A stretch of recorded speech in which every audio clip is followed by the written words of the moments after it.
talk about the main result we're going to talk about in the first part of the course is Rasbouroff's result about monotone circuit complexity, but I think I want to provide a bit of motivation for that by saying in some detail what P and NP are, and a little bit about the P problem, which is what Rasbouroff's result concerns.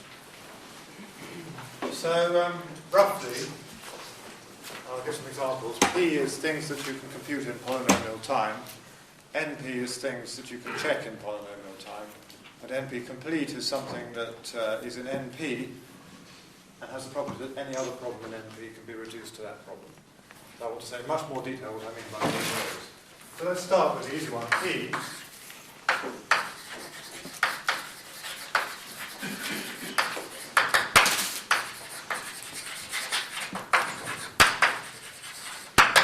So if you want to be formal about it, which I won't be, you can say something like a Boolean function f from 0,1 to the n to 0,1 is computable in time m if there's a Turing machine that after n steps outputs whatever f its output should be, something like that. But we don't want to get too hung up on details because one of the great things about the notion of polynomial time computability is it's very robust, as I commented last time. You could, if you wanted to, just say it's anything I can program my laptop to do in polynomial time, or in a sort of polynomial number of steps. Whatever you mean by step, and if somebody else means something different, then it still will be the case under any reasonable notion of step that f is computable in polynomial time with this definition, if and only if it's computable in polynomial time with this definition. And what I showed last time was that if something's computable in polynomial time, then there is a polynomial sized circuit. Or for each n, there's a circuit of size polynomial in n that computes it for every input of size n. But let's just give a couple of examples of problems that can be solved in polynomial time. So one would be a classic one. We've got a graph G, n vertices, and you have two vertices, x and y, and the question is, what is distance between x and y, where the distance is defined as the length of the shortest path in the graph. So let me just, I'm not going to write formally what an algorithm for doing this, but let me just convince you that there is an algorithm. Here's what you do. You look at x, and all the neighbours of x you label with a 1. And all the neighbours of those you label with a 2, except that x will be a neighbour of those, and that's already been labelled with a 0, so you don't label that with anything at all. So all the neighbours of these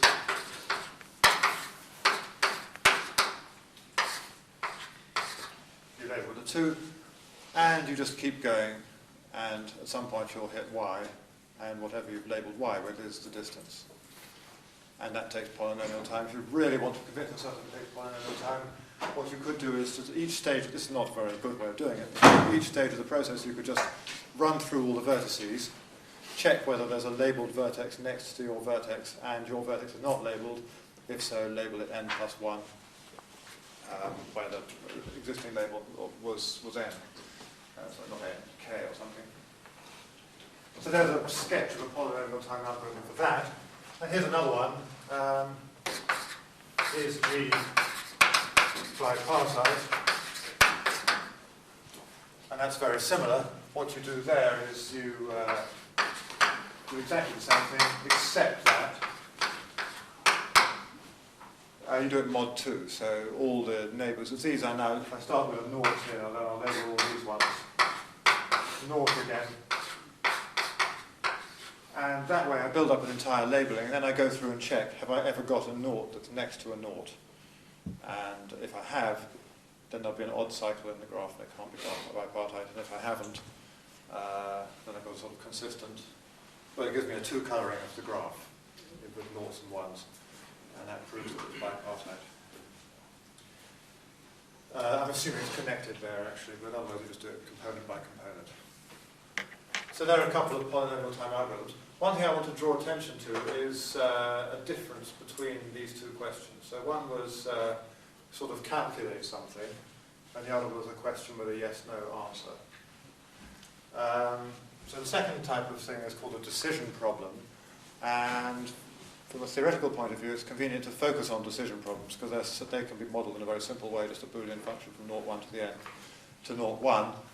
And you can focus on those because you can sort of prove in silly ways that if you can solve all decision problems, then you can solve sort of more like calculation problems. I'll come back to this point, but for this, what is the difference between x and y, you could ask, is the last digit in binary of the distance between x and y a naught, and keep going like that, and if you can answer all those questions, then you calculate the distance. Those sorts of judges come up all over the place in this sort of business. They just give you the option of making things simpler. Okay, so P, I don't need to say much more about P because it's, if I just say computable in polynomial time, that's a pretty intuitive concept. I suppose I didn't really say that this only took polynomially many steps, but it's easy to see that it does. So what about NP? Well, I'll start with an informal definition and then give a slightly more formal definition, which is a rare example, I think, of where the formal definition really does clarify things in a useful way. Often, the informal definition is what you really care about, and formalising it is just to sort of reassure yourself that it can be done. In this case, I feel that the formal definition very much helps to understand the informal one.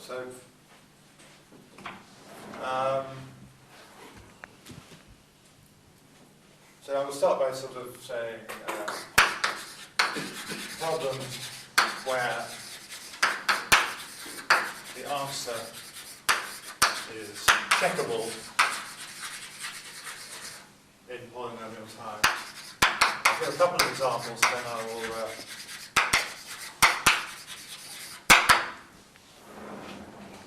go on and say a bit more about what it means formally to say checkable in polynomial time. So the first one, so G is a graph with n vertices, m less than n. Does G contain a clique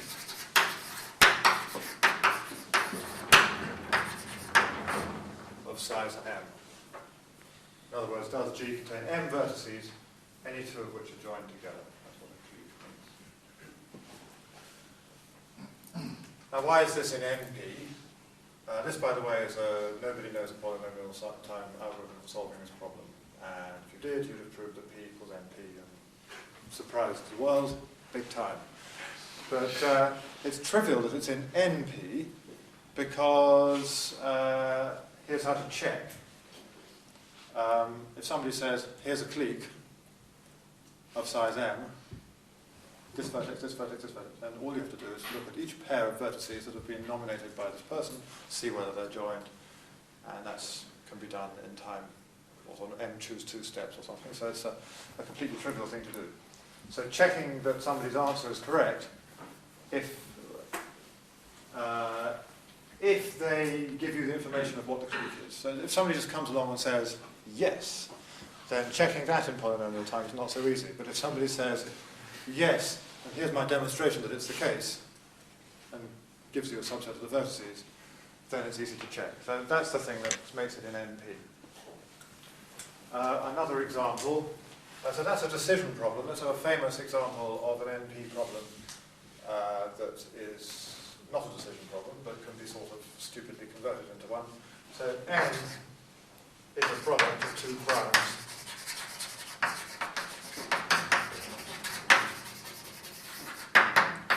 What are they?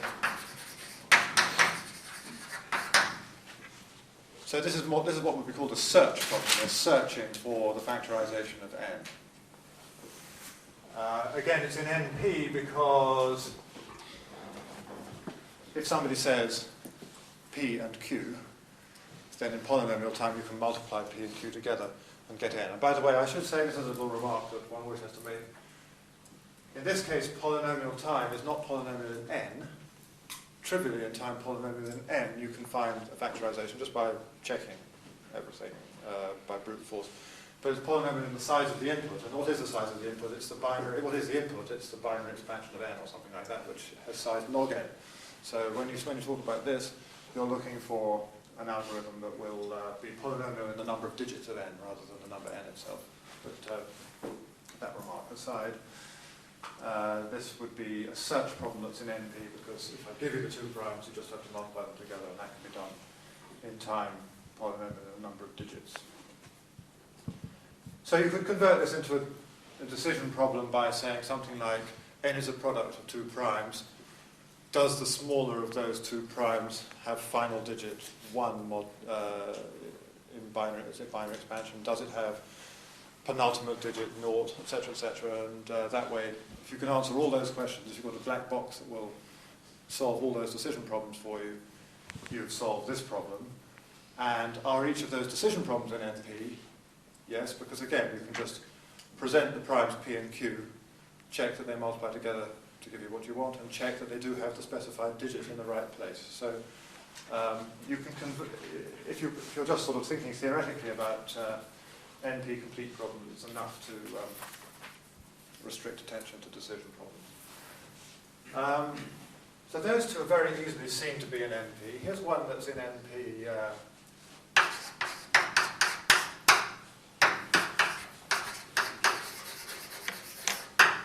Rather less trivial, and I'll sketch why this is in NP.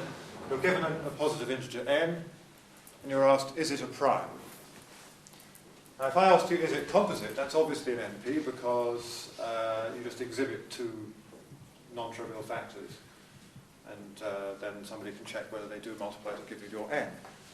But it's not quite so obvious if you've got a number n, whether there's some polynomial way of checking whether it's prime. Unless, of course, you've heard on the news that being prime is something that can be computed in polynomial time. So but that's not trivial, although it's easier than people expected. But I can I can convince you very quickly that it's an NP, and that's not sort of totally obvious either. Even just having a polynomial, so what you're allowed to do to prove that it's an NP is you're just allowed to write down some stuff, and in polynomial time I can use that stuff to convince myself that it's prime. Can you convince me in polynomial time that n is prime? That's the question we're asking.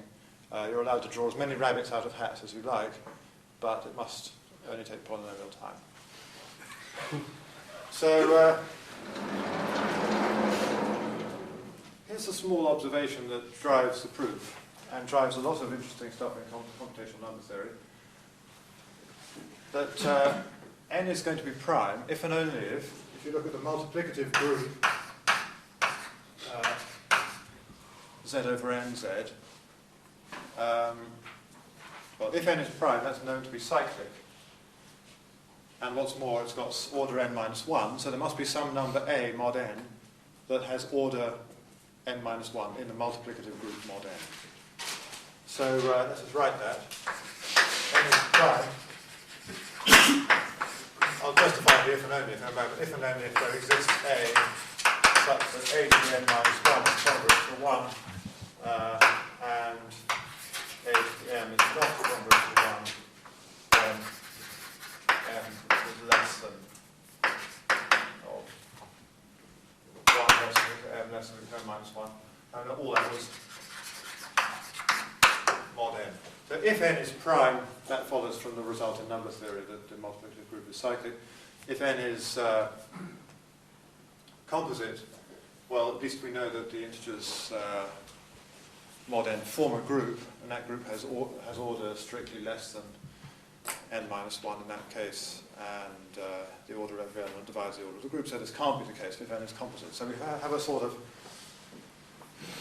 So what this suggests is, in order to convince me that n is prime, all you need to do is exhibit a generator and show that it's got, well, just exhibit an element and show that it has order n minus 1. So if you can give me an A and a proof that A has order n minus 1, ever done. So exhibiting A, just do it. Of course, that's not an easy thing to do, but I think if you believe the generalized Riemann hypothesis, then you can just try 1, 2, 3 all the way up to log n squared or something, and then you'll be okay. So anyhow, so that could in theory be done in polynomial time. That's a famous thing. Either you can do it in polynomial time or you leap to world fame because you've disproved the generalized Riemann hypothesis. Anyway, so exhibit A, but actually how do you prove that the order of A really is n minus 1? Well, there are two steps. One is the easy step, just multiply it, raise it to the power n minus 1. Just, there's a small thing to work out there. You have to be a little bit clever about raising to the power n minus 1. You can't just say, let's work out a squared, a cubed, a to the fourth, and so on. So what you do is you work out a squared, a to the fourth, a to the 8, a to the 16, a to the 32, and then pick an appropriate subset of those and multiply them together. So it can be done in polynomial time in the number of digits of n rather than n itself. But you've also got to show that a to the m does not equal 1 for any factor of n minus 1. And in order to do that, it kind of helps to have the prime factorization of n minus 1 at your disposal. So you just draw out of the hat n minus 1 equals p1, p2 up to pk. You need to check that those multiplied to give n minus 1 can be done in polynomial time. We also need to check that all of those are prime. But by induction, we know how to check that they're all polynomial, they're all prime in polynomial time. And again, you have to be a little bit careful, but the number of digits of these things is sort of quite a lot smaller than the number of digits of n, and you can check that this really does work, that it doesn't all sort of blow up massively. And it gives, that's all I'm going to give in the sketch. It's not very hard, I've given enough, it's a little exercise just to check that this recursion does actually work and gives you something that gives a polynomial time check. So that's a sort of non-trivial example of something in NP.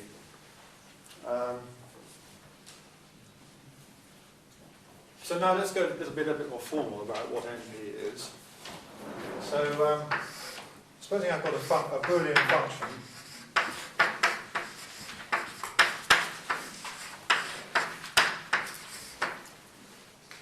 from 0,1 to the n to 0,1. When do I say it's in NP?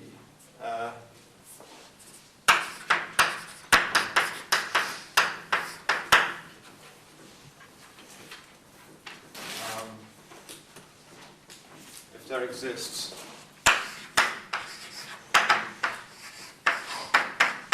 another Boolean function. So, have you got to check all divisors of n minus 1? Sorry, how do you mean? You've got to, for every divisor of n minus 1, you need to check that a to the n is not congruent to 1. Yes, but you can do that by. Wait a minute. And there might be more than log n to any parallel. You just need to check n minus 1 for pi for each r. Yeah. Yes, I think you just have to check the biggest ones in each direction, so to speak. I think it's. Okay, yeah, I believe that. Yeah. So, yeah. That's right. And as long as it works for n over n minus 1 over pi for each I, then all other divisors will divide one of those.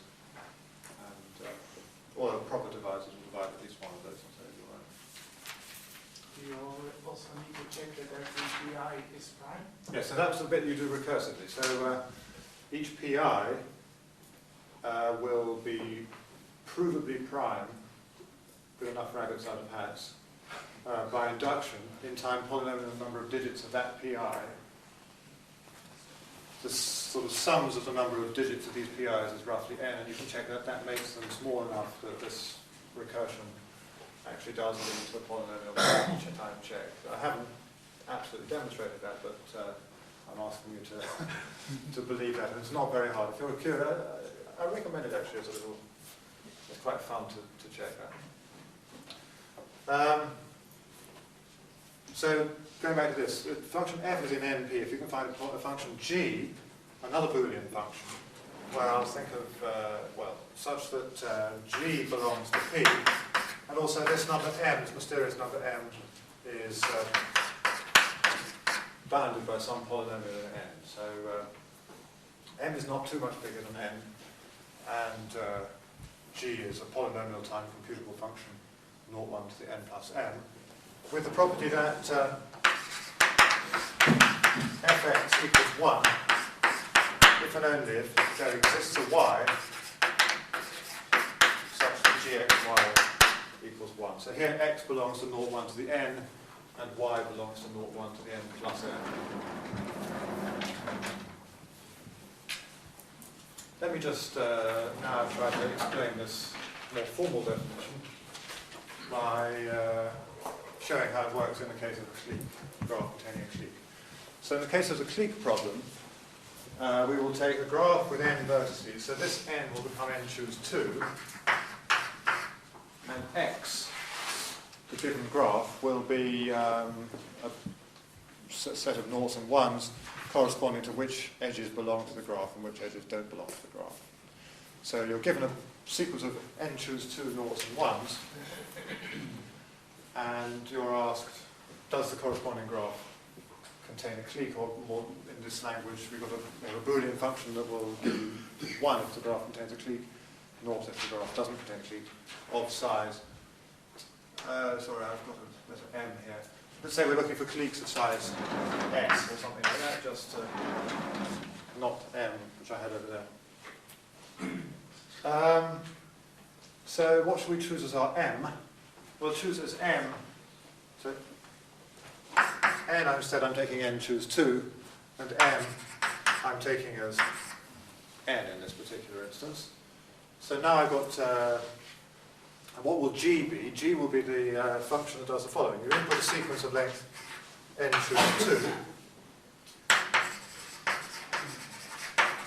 which represents a graph with n vertices, and it tells you which edges are in and which edges aren't in. And then another sequence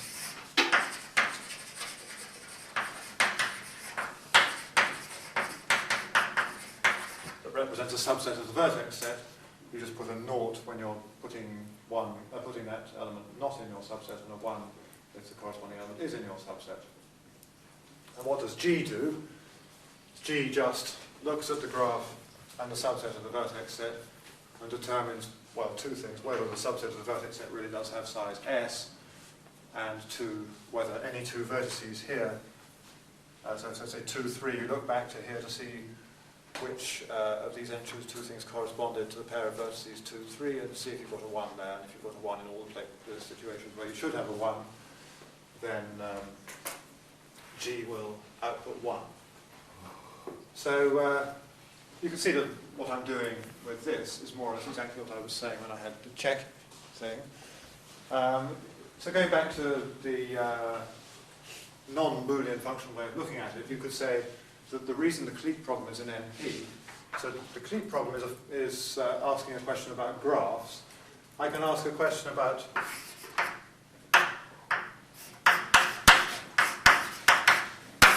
something slightly bigger, a pair, graph, subset of vertex set, ask a trivial question about that, and then the original question I ask about graphs has answer yes, if and only if there exists something over here such that the trivial question about the pair has answer yes. So the question, does the graph contain a clique, has answer yes, if and only if there is a subset of the vertex set such that the question, is this subset a clique, has answer what, has answer yes. So basically, well, we can look at this in a slightly geometrical way. I'll draw two axes. One is 0, 1 to the n, and the other is 0, 1 to the m.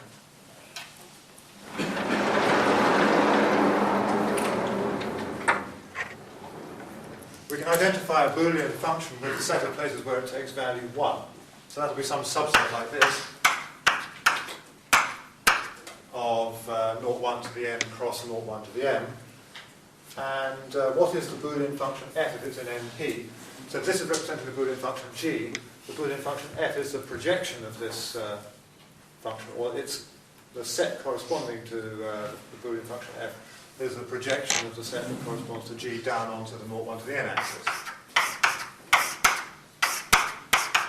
So what I'm saying here, in this sort of way of looking at things, I'm saying that the set of things where you get value 1 for f is a set of places where there exists something up here that has value 1. So in terms of, because last time you may remember when I talked about circuit complexity, I also formulated things in terms not of functions but of sets. I looked at the set of places where the thing took value 1 and argued that sets corresponding to functions with low circuit complexity are sets that you can build up in a small number of steps using unions, intersections and complements. So NP is introducing one extra operation into the picture, namely projection. You take 0, 1 to the n, cross 0, 1 to the n, take your set and just project it in an obvious way onto 0, 1 to the n. And in a sense, the big question in theoretical computer science is projection giving you much more than you had before? And it sort of feels as though it is, but that's the thing that people can't prove. So that's it. We've done P and NP. Now I want to talk about NP complete.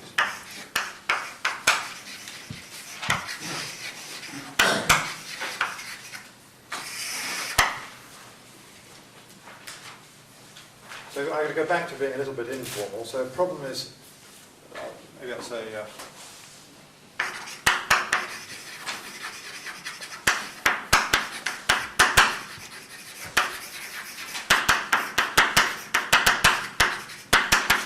the problem is NP complete. If it's in NP and any other problem, any problem, let's call it a problem, pi or something, any problem in NP can be reduced to pi in polynomial time. So roughly speaking, it's NP complete if given any other NP problem and given an algorithm that works in polynomial time for solving pi, I can convert that into an algorithm that solves the other problem in polynomial time. Now, it's far from obvious initially that there is such a thing as an NP complete problem. It's just a theorem that they exist. So, well, two things. One is actually, once you see, I'm going to give you a sort of slightly trivial example in a way of an NP complete problem. But I think after that it's sort of obvious that they did exist after all. You see what I mean? But the other thing which you may well know about NP complete problems is that there's an awful lot of them. So the vast majority of natural NP things that you write down turn out to be NP complete. Things like the Cleek problem, that's certainly NP complete. Though I must say, since I happen to have given one of the important exceptions, which is the problem, the factorization problem. If you've got an nobody knows. It seems incredibly unlikely that the problem of factorizing a large product of two primes is NP complete, but that's somehow a rather untypical problem. So here is my sort of semi-trivial example of an NP complete problem. It's nothing like Cleek and so on, it's just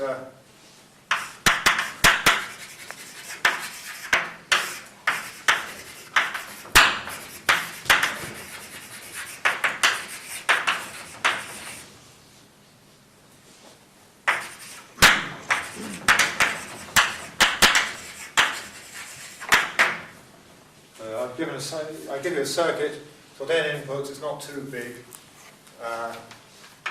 Can we choose the inputs to give output 1?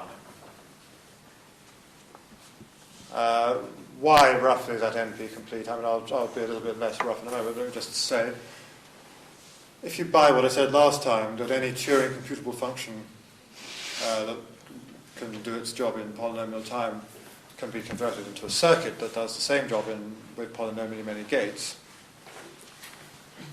can take your problem that's in NP, take the function G that does the checking, devise a circuit that does the checking. A few of the inputs of that circuit correspond to the problem that you're really interested in, and the other ones correspond to the check. Fix the input of the problem, collapse the circuit in a certain way, and then you're asking, can you find a check that works? Let me just write something down to make that. I mean, I can see at least one person agrees with me that it's essentially trivial, but let's just write a little bit down. So I've got to take an arbitrary problem, so sort of sketch proof.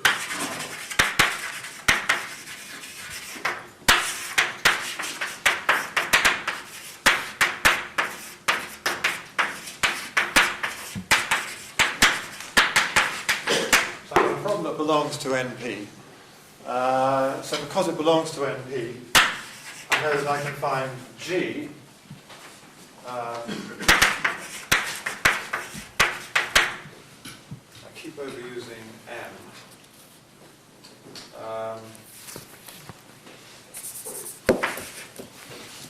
Perhaps I could just say of size N. No, better not. Size S or something. So 0 plus 1 to the N plus M to 0, 1 such that fx equals 1 then exists y with g xy equals 1. So that I can do by the definition of NP. Now,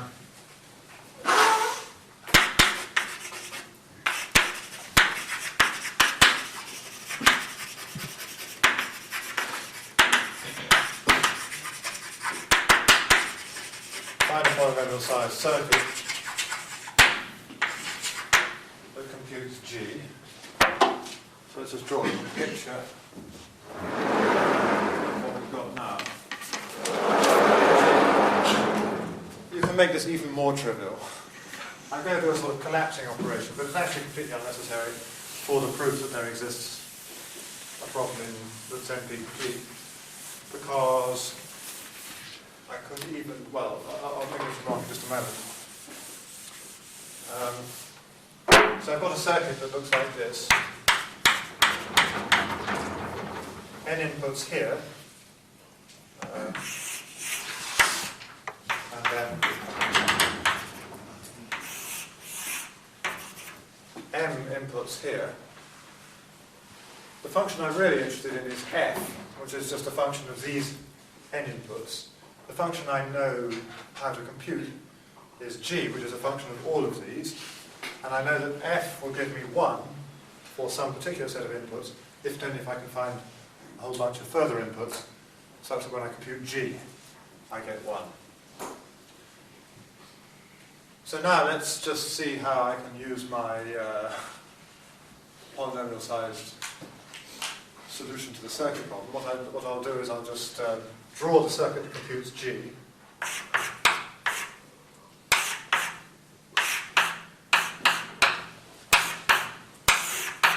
Whatever. Let's imagine it was, say, the clique problem. So over here I might, I would stick in, I've got a graph and I want to know in polynomial time whether the graph's got a clique. I've got my magic algorithm that can decide whether circuits have inputs that give output 1. So I encode the graph here as a sequence of noughts and ones in an obvious way. And then, if I want to make this a circuit with M inputs rather than what I've got here, which is N inputs that I've chosen and M inputs that I'm allowed to choose, then you can do things like this. Supposing I'd chosen a 0 and a 1, and this was an AND gate, then that would, I could just forget that 0 and 1. This vertex here is forced to be a 0, and that sort of feeds through until I get rid of all the sort of fixed parts of the circuit. So for example, supposing I had a 0 here, and an input that I haven't yet chosen over here, and this was an OR gate. Let's just do another example.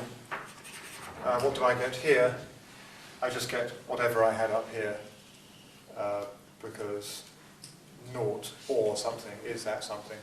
So just by sort of collapsing things down, you can create very quickly a circuit over here with the property that there exists an input that gives you 1, if and only if there exists an input extending the encoding of the graph that gave you a 1 for the function g, if and only if g has a clique in it.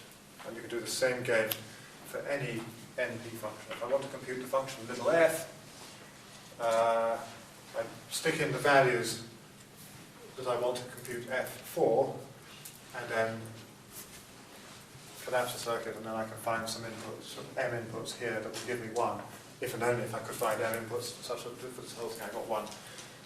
But all this collapsing is unnecessary. If instead I choose as my problem, I am given a circuit, I fix some of the inputs, can I then choose the rest of the inputs to give me an answer 1? Then the problem, then it really is sort of trivial in NP. Modulo the result that every Turing computable function can be produced by a circuit of comparable complexity. Can we generate this circuit in Polynomial time? Yes.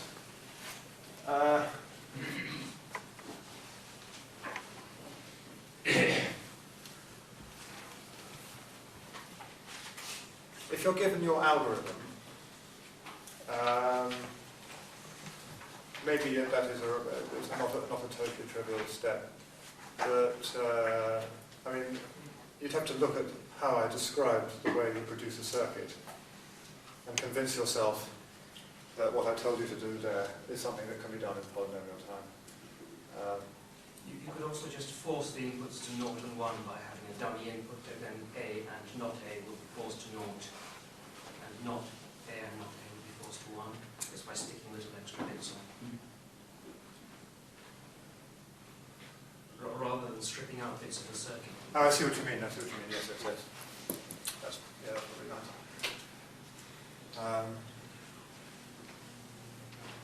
So I just say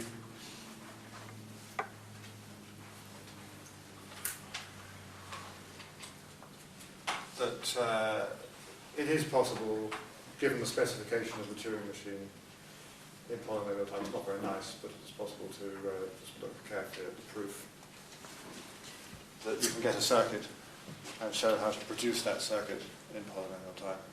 It's not just a pure existence argument. Let me now give 2 more examples of NP-complete problems. One is sort of fairly trivial from this circuit one, and the other, so one is going to be something of one of the most famous basic examples of something called 3-SAT.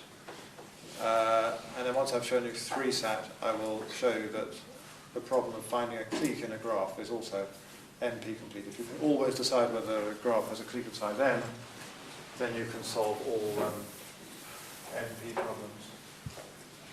It's bizarre in a way that you could factorize large integers just because you can find cliques in graphs, but it really is the case that if you can do one, you can do the other.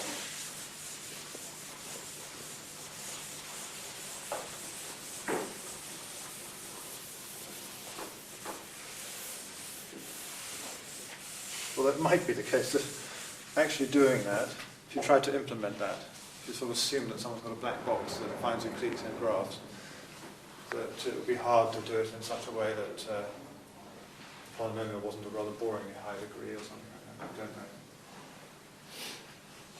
I don't know. So what about 3-SAT? So let me describe that. I thought I was going to get away without giving you various official names for things, but I think I'm going to. So supposing you've got some variables, x1 up to xn, a literal is something we form xi or not xi. A clause is something of the form u1 or uk,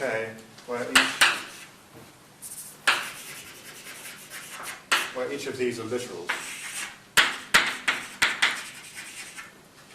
Maybe different definition allows ands, but I'm only going to be looking at clauses of this particular form.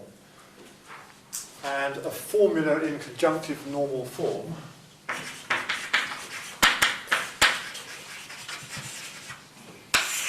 conjunctive normal form is a big conjunction of clauses. So it's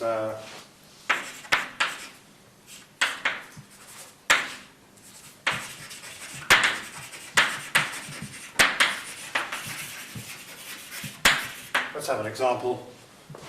Say x1 or x2 or not x3 and not x1 or x2 or x4 or not x6 or x5 or something like that. That would be an example of a formula in conjunctive normal form. Incidentally, a formula full stop is just anything that you can build up out of xi's and not xi's using, well, actually there are two equivalent definitions, but anyway, using ands and ors. Or I could have said anything you build up out of the xi's using ands, ors, and nots. It's not an equivalent definition because it gives you different class of things, but they calculate the same sets of functions. You can convert a formula that uses nots anywhere into one that just uses nots at the top. For example, I've got a knot here, I can bring it inside and use De Morgan's laws to change ors to ands and that sort of thing. And a formula is closely related to a circuit. What it is you can represent a formula as, let me try doing it with this one. So I have x1, x2, x3, and I'll not make it binary, so I'll allow myself unbounded fan-in OR gate. And then I've got not x1, x2, x4, and not x6. Now you may ask why I'm doing it like this. Well, why didn't I have an x1 and then a not gate and that sort of thing? I'll talk about it in just a sec. And an x5 over here. And here I've got an AND bit. A formula, the size of a formula is measured by just how many of these xi's you had to write down to write the formula. And that corresponds to a circuit that takes the form of a tree, with the one exception that you're allowed to repeat inputs. I'm allowed to insist that this input is the opposite of this input, that kind of thing. So there's another notion. It's a formula, the set of functions that you can compute using a formula of size m is much smaller than the number of functions that you can compute using a circuit of size m, because basically formulas are like circuits, but they're forced to be trees. However, it's not known, this is one of the great open problems, it's not even known whether there is a problem in NP that can't be computed by a formula of polynomial size. If you have a circuit, formula, when you play around with them, you sort of feel, well, they're so much more restricted than circuits, that at least that question must be answerable, but it turns out that even that one's not answerable, or nobody knows how to answer it. Anyway, we're not going to talk too much about that. Let's just go back to a formula in conjunctive normal form. A formula is satisfiable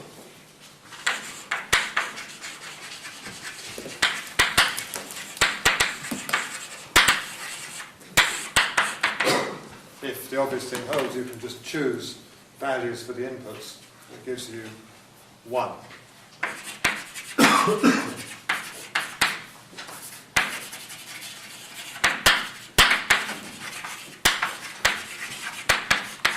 So up here, this one I'm sure will be satisfied because I haven't written enough constraints. So I could choose x1, just make sure that x1 is 1, x2 is 1, and x5 is 1, and there's no problem at all making that one. So that was obviously satisfiable.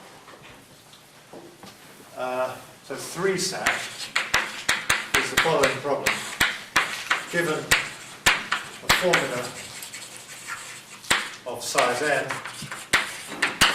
such that each clause, as I say, a CNF formula, such that each clause has size of maybe 3.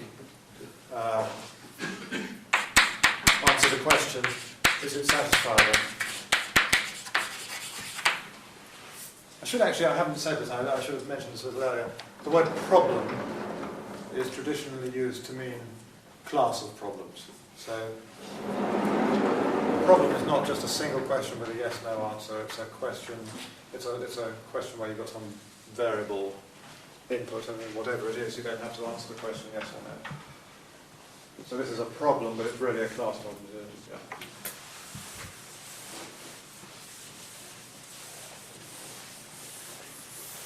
So why is 3-sat NP complete? Well, I'm not going to prove that from scratch. I'm just going to deduce it from the fact that the circuit question was NP complete. So what I have to do here, and this is typical of NP completeness proofs, I just have to sort of come up with some formula that forces you to do what a given circuit does. So let's just have a look at a particular gate. Supposing I've got input x1. So what I will do is that the inputs to the circuit will be x1, x2, x3 up to xn, will be represented by x1 up to xn. But then I'm going to have some more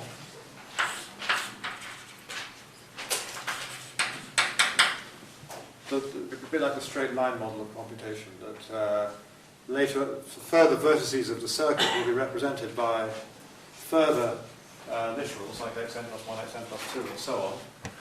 And what do I want to do? I want to devise a conjunctive normal formula of size m, with each clause having size at most 3, in such a way that if, say, this was an AND gate, then xn plus 1, in order for the formula to be satisfied, would absolutely have to be x1 and x2. So let's just see how to do that. So I'm going to construct, given the circuit, I shall construct a whole lot of things that are going to, I'll have a variable for each vertex of the circuit, and I'm going to construct a formula that will force any satisfaction of that formula essentially to do the same computation that the circuit does. So what if I've got an AND gate here, what must I not do? I mustn't have, for example, 0 here, and 1 here. And I mustn't have 0 here, 1 here, and 1 here. And I mustn't have 1 here, 0 here, and 1 here. And I mustn't have 1 here, 1 here, and 0 here. So let's just do the first one.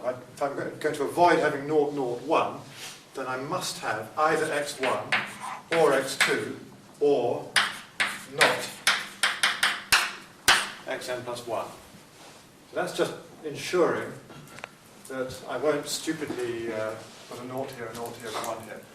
And then I've also got to ensure that I either have a 1 here, or a 0 here, or a 1. So I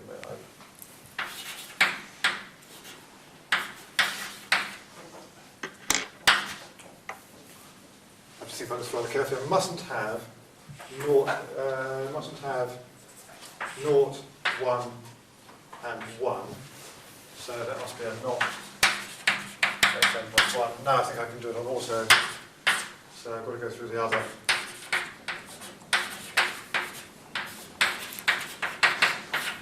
And because it's an AND gate, sort of 3 of them are going to do one thing and the 4th one will do the other, so this must be AND not x1 or not x2 or xn plus 1.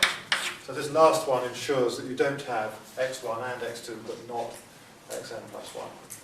So any formula, so the point is that any formula that satisfies all these clauses must have the property that the value you choose for xn plus 1 is the AND of the values that you chose for x1 and x2. And you do the same for OR gates and the same for NOT gates, and you build up a formula that way. And that has the property then that any way you choose the variables. Finally, of course, mustn't forget the good old output, xn. We want that output to equal 1. So we also have to have xn on the end of our 3-sat formula. So now, what have we done by all this? We've achieved that any formula that satisfies, any sort of way of choosing the variables to satisfy this formula will have the property that the corresponding, if you look at the corresponding values in the circuit, the values taken by the variable will be computing the circuit. Because of this x7 that we've tacked onto the end, the output will have to be a 1. And so this formula is satisfiable if and only if, well, what have we got to choose when we do this formula? Once we've chosen x1 up to xn, all the other ones are determined, because that's how we devised the formula. Once we've chosen x1 and x2, that determined xn plus 1, and we just go through. So all we've got to choose is x1 up to xn. Therefore, this formula is satisfiable if and only if there's a way of choosing x1 up to xn such that xm comes down to 1, such that in other words, such that this circuit actually computes and gives a 1 for the corresponding zeros and ones as inputs to the circuit.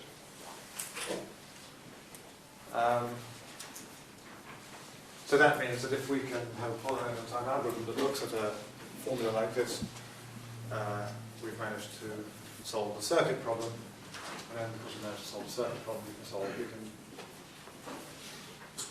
encode any algorithm into a solution of 3-SAT like this.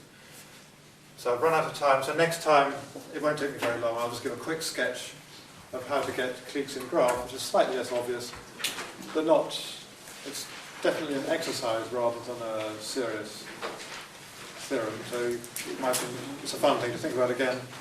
And once I've done that, I really will make a start on Razborov's proof that the clique problem is hard to do with monotone circuits.